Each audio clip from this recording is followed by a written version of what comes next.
Perkenalkan, sebelumnya saya Muhammad Fajri Farhani beserta teman saya Novianda Adisti. Di sini kami dari Fakultas Ekonomi dan Bisnis, Prodi Manajemen. Sebelumnya saya mohon maaf Mas apabila mengganggu waktunya, mengganggu pekerjaannya. Terus juga saya memohon terima kasih lah udah bersedia buat diwawancarai. Karena di sini kita tentang fashion-nya, maka tepatnya ya Mas kan sendiri di sini dalam bidang konveksi, ya, pembuatan baju lah kayak gitu, pembuatan fashion. Mungkin Masnya dengan siapa namanya? Bapak Kamal. Berarti Mas yang bekerja di sini? Bekerja di sini. Sudah berapa tahun kira-kira? Saya kalau kerja di sini baru 2 bulan kerja di sini. 2 bulan. Untuk saat ini 2 bulan. Kalau ini kan tentang konveksi ya. Iya. Kira-kira apa sih yang membuat motivasinya, sejarahnya apa sih membuat konveksi ini Mas? Konveksi itu artinya yang untuk yang menerima pesanan-pesanan gitu. Menerima pesanan-pesanan. Baju Semacam seragam, kemeja unsika gitu. Iya. Terus jaket bomber gitu. Kaos. Ya apa aja. Berarti ya lebih tepatnya pembuatan baju Iya. di sini jadi Mas ditampung gitu lah ya. Iya. Nah, terus kalau untuk visi misi dari usaha konveksi ini apa kira-kira? Ya visinya gimana ya?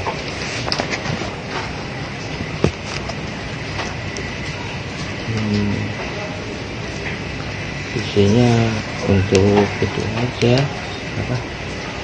Membantu UMKM mungkin. Iya, membantu UMKM dan untuk SDM-nya supaya orang-orang nggak nganggur selama Iya, supaya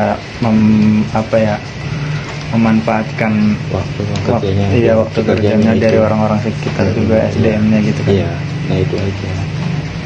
Nah, kalau untuk di sini kan Mas kan sudah sekitar 2 bulan ya.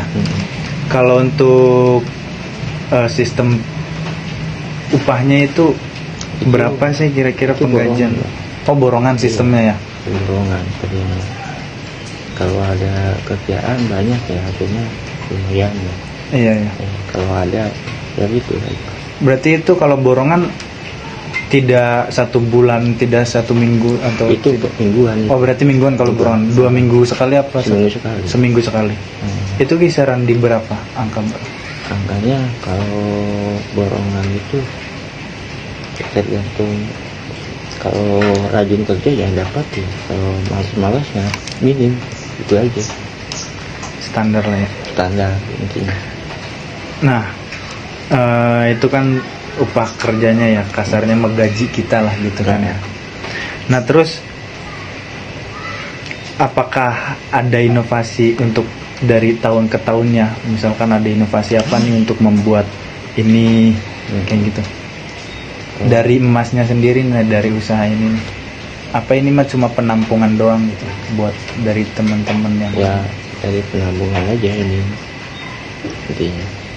Untuk kedepannya ya gimana ya? bakal ada produk sendiri atau apa gimana gitu? Ya inginnya seperti itu. Pasti ada Iya. planning Iya, seperti ada. itulah ya. Ada planning seperti itu. Nah, kalau kisaran membuat jaket bomber kayak gitu di kisaran angka berapa persatuannya? Persatuannya itu sampai budgetnya 100 ribuan itu bang. 100 ribuan. Iya, istilahnya untuk belanjanya gitu.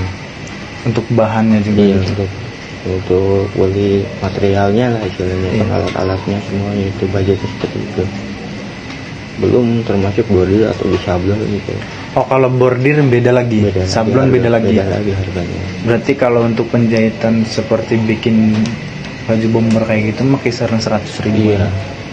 Cuman kalau kita bikinnya banyak juga bisa lebih murah lagi. Bisa, karena kalau banyak kan kuantitinya beli barangnya nggak diecer istilahnya kan. Iya. pro Enggak roll. satuan ya? Enggak.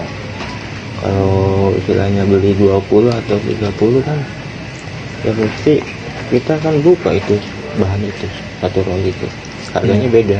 Berarti kalau satu roll mah harganya beda lagi gitu. Beda, lebih murah istilahnya.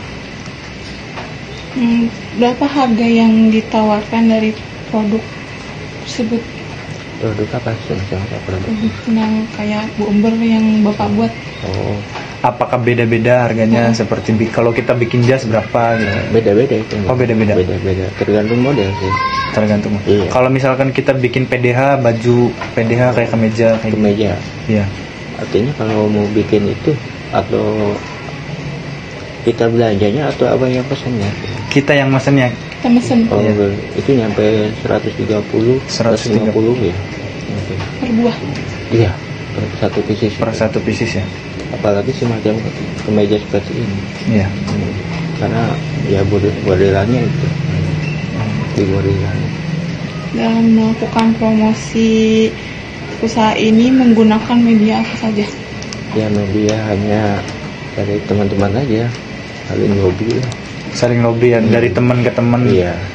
Terus kalau di online-nya Di itu online? ada nggak kira-kira? Nggak ada. Berarti cuman dari teman ke teman, dari teman ke teman. Iya. Jadi dari omongan ke Jaringan omongan. itu, ya, itu. Iya, iya, jaringannya. Kapan toko ini didirikan? Udah 4 tahun ini kalau didirikan. Sekitar 4 tahun. Berarti tahun 2014-an. Iya. Ya. Berapa modal untuk membuka Nah. usaha? Kalau bentuk istilahnya kalau modal usaha itu artinya seperti ini Kak. Kalau pengen tok artinya harus bayar, modalnya harus ada apa Ada DP apa? ya minimal DP. Nah DP itu karena artinya kalau udah selesai, artinya kalau untuk nutup tukang itu harus ada uang itu, Uang ada- muka ya? iya, Uang uang muka. cadangan kita. Berarti kalau misalkan kayak gitu mah tergantung dari kitanya ya. Mau di DP misalkan 1 juta dulu, 2 juta Ya dulu. minimal DP ya 50 atau 60 DP itu. 50% atau 60%? Iya, 50% atau enggak? karena belanja kain itu nggak bisa ngutang kita, harus cash di sana. Itu aja. Bagaimana saluran distribusi atau pemasaran untuk memasarkan produk tersebut? Jadi, untuk Jadi pemasaran. maksudnya pemasaran Mas nih, Oh, sistemnya nih, strateginya nih gimana nih? nah itu yang jadi kendala seperti itu. Nggak bisa saya untuk pemasarannya. Karena saya bisa bikin modal apa-apa. Nah untuk menjualnya ini, untuk pemasarannya nggak ada linknya istilahnya. Makanya dari teman ke teman itu loh Iya ya. itu aja. Dari mulut ke mulut. Iya. Mm-mm. Udah. Berarti kalau seperti itu, ini kan kita kan udah memasuki masa pandemi nih Mas. Iya. Ya. Ketika sebelum pandemi sama sesudah pandemi, apakah itu ada perbedaan dalam pembuatan konveksi fashion seperti ini? Ada Pak. Perbedaannya ya kalau sebelumnya kan untuk yang pesan-pesan itu banyak gitu kan. Iya. Kalau sesudah ya gitu selalu jaga jarak lah. Berarti kalau sekarang kalau pandemi juga harga per kainnya juga Lebih mahal. lebih mahal ya Mas ya. Soalnya karena mungkin ya faktor keadaan juga yang membuat itu lebih mahal ya Mas. Lebih mahal.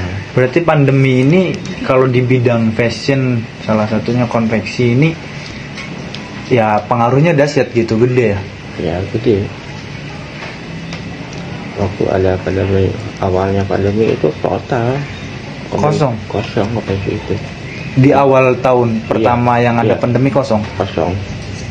Ya itu aja pengerjaan paling minim jam jam 9 pagi udah selesai kerja. Paling cuma bikin masker baju APD itu aja. Biasanya kalau normal jam operasionalnya jam berapa Mas? Dari jam Paling berapa? dari jam 8 sampai jam paling malam itu jam 9 malam. Jam 9 malam, dari jam 8 pagi. Ada berapa karyawan Mas di sini? Di sini sih baru 2 di sini. Baru 2 karyawan. Iya. Baru 2. Ya mungkin cukup lah. Mungkin cukup sekian ya dari kami. Terima kasih Mas atas waktunya. Yang pertama, ada deskripsi perusahaan yang dimana usaha sablon Jaya Abadi ini memiliki peran penting dan alamatnya di Perumnas Bumi Teluk Jambe, Blok C, RT 003, RW 06, Kabupaten Karawang. Yang kedua, ada visi misi yang dimana memajukan usaha sablon dan melayani konsumen dengan ramah atau sangat memberikan kepuasan, yang menghasilkan produk-produk ini berkualitas tinggi. Dan yang ketiga yaitu tujuan yang ingin dicapai oleh usaha sablon ini, mulai dari ekonominya dapat dihitung dalam golongan masyarakat atau dihitung dari harga standarnya, yang berpengaruh kepada peningkatan nasional atau daerah yang disebut dengan usaha sablon Jaya Abadi. Aspek pemasaran atau segmen pasar yang umumnya meliputi semua kalangan, semua umur. Untuk mahasiswa juga bisa dibilang banyaknya organisasi seperti BEM atau himpunan mahasiswa yang lainnya.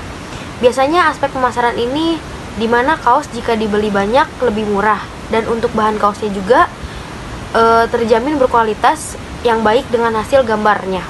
Dan kemudian anak sekolah biasanya pun lebih sering pesan berupa kaos atau sweater sebagai tanda wujud identitasnya dalam kekompakan mereka. Target pasar yaitu pelajar atau mahasiswa, bisa juga dengan umum, dan adanya positioning yang merancang produk atau kesan terhadap konsumen agar menyesuaikan sablonan sesuai keinginan yang mereka mau. Peluang bisnis juga yaitu pemangat atau sekitar lokasi yang permintaannya atau peminatnya akan terus meningkat dan tercapainya produk kaos yang dijual di pasaran dan menjadi kebutuhan masyarakat sekitar. Lalu menyediakan metode untuk memperkenalkan produk ini dengan melalui brosur atau promosi lewat media sosial dengan WhatsApp atau Facebook, dan untuk proses produksinya dibagi menjadi 4. Prosesnya yaitu penyablonan atau bisa dibilang tahapan untuk memulai desain gambar, mulai dari tahap-tahap untuk pengemprinan atau warna yang dibutuhkan, dan selanjutnya pada gambar baju, dan terakhir tahap pengemprinan kaos agar lebih maksimal dan benar-benar dalam keadaan kering. Produk dan kapasitas produksi. Untuk kapasitasnya, satu gambar sesuai dengan satu kaos sekitar 5 atau 10 pieces dalam per hari, atau bisa mencapai 1 lusin. Sumber daya manusianya, karyawannya berjumlah 6 orang, dan diantaranya 2 karyawan penyablon, 2 karyawan pengeringan dan pengempresan, dan 2 karyawan untuk operasional dan administrasi. Ada aspek keuangan, perencanaan finansial di bulan pertama. Ada item-itemnya, tinta warna, tinta putih, biaya pemasaran, mesin sablon, gaji karyawan, gaji owner, media aplikasi, operasional. Semua totalnya adalah 20.415.000. Ada aliran kas. Itemnya ada penjualan 300 kaos sablon, gaji owner, gaji karyawan, biaya iklan, operasional, tinta warna, tinta putih. Total semuanya 21 juta, masuk ke kredit 20.100.000, keuntungannya 900.000. Ada kesimpulan, usaha kecil dan menengah di bidang penyablonan ini termasuk usaha yang memiliki segmen pemasaran yang lumayan tinggi. Apalagi di era zaman sekarang banyak sekali permintaan masyarakat untuk membuat produk kaos, terutama kaos anak remaja. Proses penyablonan secara garis besar dilakukan dalam beberapa tahap, mulai dari desain gambar, pengeprinan, pencetakan gambar di baju, sampai dengan tahap pengeringan. Produk yang ditawarkan adalah kaos dengan desain gambar sesuai pesanan konsumen.